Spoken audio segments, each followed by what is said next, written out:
PSC committee, এই যে বাংলাদেশের কমিটিটার আমি ভয় পাই আরো বেশি। কমিটি করলেই মনে করলেন যে ধামাচাপা দেওয়ার জন্য একটা প্রক্রিয়া শুরু হইলো। আরে কমিটির কি কাজ? চোর ধরছে পুলিশ, চোর ধরার পর চোররে বলবে যে আর তোর সাথে কে কে চোর আছে বল। এখানে আবার ভদ্রলোকের কমিটি করার দরকার আছে কি? পিএসসি হোক, টিএসসি হোক, যত এসসি হোক না কেন, চোর যারে যারে বলবে এই জায়গায় পুলিশ যাবে। এখানের মধ্যে এই তদন্ত কমিটি করা মানে একটু আস্তে, এর মানে হজম করার জন্য একটু টাইম নেওয়া। এগুলো আমার অভিজ্ঞতা থেকে বললাম। তাই এখন হচ্ছে কি আমার মেইন, নাইলে যদি এর ভিতরে আমি ব্যবস্থা না দেখি আমি হাইকোর্টের শরণাপন্ন হব। কারণ আমাদের তো জায়গা হচ্ছে কি হাইকোর্ট। যদি এই ব্যাপারে ব্যবস্থা গ্রহণ না করা হয়, কার কার আমলে এই ড্রাইভার সাহেব ছিলেন, পিএসসির চেয়ারম্যান, তাদের এইটার দায় দায়িত্ব আছে কিনা, তারা এটার সাথে জড়িত কিনা।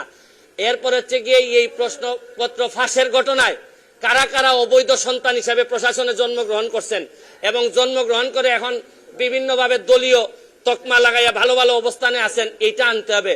শুনেন, কোটার জন্য আন্দোলন করে ছাত্ররা, সারা বাংলাদেশের মানুষ কোটার জন্য আন্দোলন করতেছে, কিন্তু এরা কি জানে যে সবচেয়ে বড় কোটা তো হচ্ছে গিয়ে চোর কোটা, এই প্রশ্নপত্র ফাঁসের কোটা। এরা ধরেন অন্যান্য কোটা, মুক্তিযোদ্ধা কোটা, এগুলা নিয়ে আন্দোলন করতেছে। এগুলা নিয়ে আমি বলবো না, এটা আলাদা হিসাব।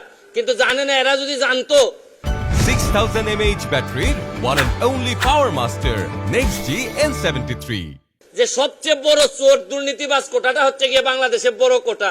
এই কোটার বিরুদ্ধে আন্দোলন করলে সব জিনিস সুবিধা আমরা পাইতাম।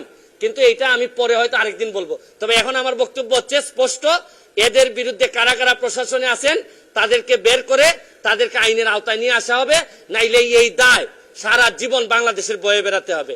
আমি একজন এমপি হিসাবে, একজন ব্যারিস্টার হিসাবে আমি মনে করি এটা জাতির সামনে নিয়ে আসা আমার দায়িত্ব। আপনাদের মাধ্যমে আমি এটা ছড়াই দিতে চাই এবং আমি দেখতে চাই যে কি ব্যবস্থা গ্রহণ করছেন। নাইলে আমি মাননীয় প্রধানমন্ত্রীর কাছে প্রয়োজনে যাব, মাননীয় চিফ জাস্টিসের কাছে যাব, কারণ এইভাবে একটা দেশ চলতে পারে না। পিএসসি কমিটি, এই যে বাংলাদেশের কমিটিটার আমি ভয় পাই আরো বেশি। কমিটি করলেই মনে করলেন যে ধামাচাপা দেওয়ার জন্য একটা প্রক্রিয়া শুরু হইলো। আরে কমিটির কি কাজ? চোর ধরছে পুলিশ, চোর ধরার পর চোররে বলবে যে আর তোর সাথে কে কে চোর আছে বল। এখানে আবার ভদ্রলোকের কমিটি করার দরকার আছে কি? পিএসসি হোক, টিএসসি হোক, যত এসসি হোক না কেন, চোর যারে যারে বলবে এই জায়গায় পুলিশ যাবে। এখানের মধ্যে এই তদন্ত কমিটি করা মানে একটু আস্তে, এর মানে হজম করার জন্য একটু টাইম নেওয়া। এগুলো আমার অভিজ্ঞতা থেকে বললাম। উনাদের চেয়ারম্যানরা জড়িত ছিল কিনা এগুলা উনারা নিজেরা কিভাবে করলো, প্রশ্ন যাতে পরবর্তীতে আউট না হয়, এগুলা নিয়ে তদন্ত হোক। পিএসসি কিভাবে নিজে প্রোটেক্টেড হবে এইটার জন্য তদন্ত কমিটি করে তারা তাদের প্রোটেকশন বাড়াক। কিন্তু এর আগে কারা কারা চোর ছিল, দুর্নীতিবাজ ছিল, বাটপার ছিল, এগুলা বের হয়ে আসা জরুরি সবচেয়ে বেশি। আমি সবচেয়ে বড় কোটা যেটা, এই যে দুর্নীতির কোটা, এইটার মাধ্যমে যে কি পরিমাণ লোক চলে যাচ্ছে ক্ষমতায়, এদেরকে আটকানোই হবে আমার বড় চ্যালেঞ্জ। আমি এই বিষয়ে আমি পরবর্তীতে কনফারেন্স করে আবার কথা বলবো।